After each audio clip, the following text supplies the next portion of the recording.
बिस्मिल्लाहिर्रहमानिर्रहीम अस्सलामुअलैकुम। उम्मीद करता हूँ कि आप सब खैरियत से होंगे और इसी उम्मीद के साथ मैं आपको आपके अपने चैनल कोडिंग हब में खुश आमदीद कहता हूँ। सी प्लस प्लस ट्यूटोरियल के आज के लेक्चर में हम डिस्कस करेंगे इफ स्टेटमेंट को। आज के लेक्चर में हम देखेंगे कि इफ स्टेटमेंट क्या होती है, इसका सिंटैक्स क्या है और हम इसको प्रैक्टिकली परफॉर्म भी करके देखेंगे। लेक्चर स्टार्ट करने से पहले आप दोस्तों से रिक्वेस्ट है कि अगर अभी तक आपने हमारे चैनल को सब्सक्राइब नहीं किया तो हमारे चैनल को सब्सक्राइब करें, वीडियो को लाइक करें और इसे दूसरे दोस्तों तक भी शेयर करें। तो चलते हैं अपने आज के लेक्चर की तरफ। इस स्टेटमेंट को डिस्कस करने से पहले हम देख लेते हैं कंडीशंस। कंडीशंस हमारे पास क्या है। सी प्लस प्लस हमें डिफरेंट किस्म की लॉजिकल कंडीशंस सपोर्ट करता है, जैसे कि लेस देन और इक्वल टू, ग्रेटर देन और इक्वल टू और नॉट इक्वल टू। इन 6 टाइप्स की कंडीशन से हम डिफरेंट किस्म के एक्शंस को परफॉर्म करवा सकते हैं। इन कंडीशंस की मदद से हम डिफरेंट किस्म के एक्शन को परफॉर्म करवाने के लिए जो स्टेटमेंट्स हम यूज करते हैं उसे कंडीशनल स्टेटमेंट्स कहा जाता है। हमारे पास टोटल 4 टाइप्स की कंडीशनल स्टेटमेंट्स आती हैं, जिसमें सबसे पहले इफ स्टेटमेंट, फिर एल्स इफ और फिर स्विच स्टेटमेंट। आज के लेक्चर में हम इस स्टेटमेंट को डिटेल के साथ डिस्कस करेंगे। इफ स्टेटमेंट उस वक्त एग्जीक्यूट होती है कि उसके अंदर लिखा हुआ कोड उस वक्त एग्जीक्यूट होता है कि अगर हमारे पास जो कंडीशन हो वो ट्रू हो। अगर हमारे पास ये कंडीशन ट्रू नहीं होती तो फिर इस केस के अंदर जो एल्स के अंदर लिखा हुआ कोड होता है वो एग्जीक्यूट हो जाता है। उसके बाद हमारे पास स्विच स्टेटमेंट आती है। स्विच स्टेटमेंट के अंदर हम एक्सप्रेशन को कंपेयर करते हैं डिफरेंट केसेस के साथ। एक्सप्रेशन की वैल्यू जिस केस के साथ मैच होगी वो जो उसमें जो लिखा हुआ कोड होगा वो एग्जीक्यूट हो जाएगा, उसको वो एग्जीक्यूट कर देगा। तो ये बेसिकली हमारे पास कंडीशनल स्टेटमेंट्स हैं। इनको हम कमिंग लेक्चर्स के अंदर डिटेल के साथ इंशाल्लाह डिस्कस करेंगे। आज के लेक्चर में हम सिर्फ देखेंगे इफ स्टेटमेंट को। इफ स्टेटमेंट के अंदर लिखा हुआ कोड उस वक्त एग्जीक्यूट होता है जब हमारे पास जो गिवन कंडीशन है वो ट्रू हो जाती है। इसका सिंटैक्स कुछ इस तरह है कि सबसे पहले हम इफ का कीवर्ड लगाते हैं, उसके बाद स्टार्टिंग और एंडिंग में हम राउंड ब्रैकेट्स लगाते हैं और इन दोनों राउंड ब्रैकेट्स के अंदर हम अपनी कंडीशंस को लिखते हैं।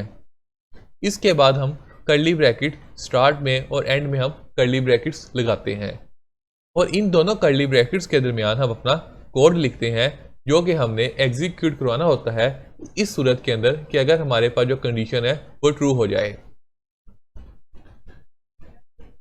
इफ कंडीशन के सिंटेक्स को लिखते हुए हमें इस चीज़ का ख्याल रखना पड़ता है कि हमारे पास जो कीवर्ड है वो हमारे पास लोअर केस होना चाहिए। अगर हम उसको अपर केस में लिखेंगे तो इस केस के अंदर हमारे पास एरर जनरेट करवा देगा। तो जब भी हम अपने प्रोग्राम के अंदर इफ स्टेटमेंट को यूज़ करें तो हमें इस चीज़ का ख्याल रखना चाहिए कि हमारे पास जो इफ का कीवर्ड है इसको हमेशा लोअर केस के अंदर ही हम लिखें। अब हम एक एग्जाम्पल की मदद से इसको मज़ीद बेहतर तरीके से समझने की कोशिश करते हैं। इस एग्जाम्पल के अंदर मैंने 2 वैल्यूज़ ली हैं। एक हमारे पास है 20 और सेकंड वैल्यू हमारे पास है 18। अब मैंने यहाँ पे उसी तरह इफ का कीवर्ड लगाया है, दोनों राउंड ब्रैकेट्स के दरमियान में मैंने कंडीशन लगाई है और मेरी कंडीशन है कि 20 इज़ ग्रेटर देन 18, कि अगर तो 20 जो है 18 से ग्रेटर होगा तो इस केस के अंदर वो मेरे पास ये जो स्टेटमेंट है ये प्रिंट करवा देगा, ये इसको एग्जीक्यूट कर देगा। तो जिस तरह के कंडीशन हमारे पास ट्रू हो गई है, तो इसका मतलब है कि कंडीशन ट्रू है और इन दोनों कर्ली ब्रैकेट्स के अंदर लिखा हुआ जो स्टेटमेंट है या लिखा हुआ कोड जो है उसको वो एग्जीक्यूट करवा देगा।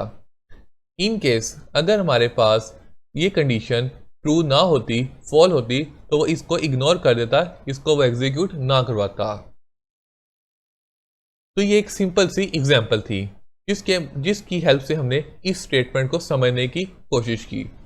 अब हम एक एग्जांपल को कंपाइलर के ऊपर भी परफॉर्म करके देखते हैं और मज़ीद बेहतर तरीके से समझने की कोशिश करते हैं।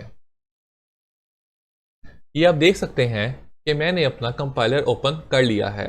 अब इसके अंदर हम अपना कोड लिखना स्टार्ट करते हैं। सबसे पहले मैं एक इंटीजर टाइप का वेरिएबल ले लेता हूँ, इसका नाम मैं रख देता हूँ a, और a के अंदर मैं 20 को स्टोर करवा देता हूँ। सेकंड वेरिएबल मैं ले लेता हूँ, उसके अंदर उसका नाम मैं b रख देता हूँ और इसके अंदर मैं 100 को स्टोर करवा देता हूँ। अब मैं यहाँ पे इफ़ का सिंटैक्स लिखता हूँ। उसके लिए सबसे पहले मैं इफ़ का कीवर्ड लगाऊंगा, उसके बाद मैं राउंड ब्रैकेट्स के अंदर कंडीशन लिखूंगा।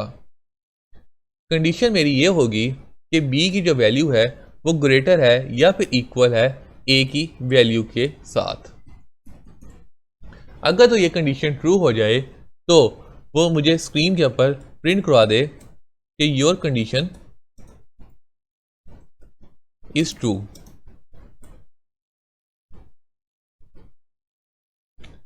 तो ये हमारे पास कंडीशन इस स्टेटमेंट को प्रिंट करवा देगा इस सूरत के अंदर कि अगर मेरी कंडीशन ट्रू हो जाती है। तो अब मैं इसको प्रोग्राम को कंपाइल करता हूँ, रन करके देखता हूँ। तो इसको मैं रन करने से पहले इसको मैं सेव कर लेता हूँ। उसके बाद ये मेरा प्रोग्राम जो है कंपाइल हो रहा है, तो देखते हैं इसकी आउटपुट क्या आती है। तो अब ये देख सकते हैं कि जो मेरा जो प्रोग्राम है ये एग्जीक्यूट हो चुका है और देख सकते हैं कि मेरे पास जो कंडीशन थी वो भी ट्रू हो चुकी है। जब ये कंडीशन ट्रू हुई है तो उसने स्क्रीन के ऊपर ये जो है योर कंडीशन इज़ ट्रू की जो स्टेटमेंट थी ये उसने प्रिंट करवा दी है। अब हम देखते हैं कि अगर हमारे पास ये जो कंडीशन है अगर तो ये मेरे पास फॉल्स हो जाती या ये एग्जीक्यूट ना होती तो फिर मेरे पास क्या यहाँ पे स्क्रीन के ऊपर प्रिंट होना था। तो मैं इसको दोनों कंडीशन को एक दूसरे के ऑपोजिट कर देता हूँ। यहाँ पे मैं लिख देता हूँ कि a इज़ ग्रेटर देन और इक्वल टू b।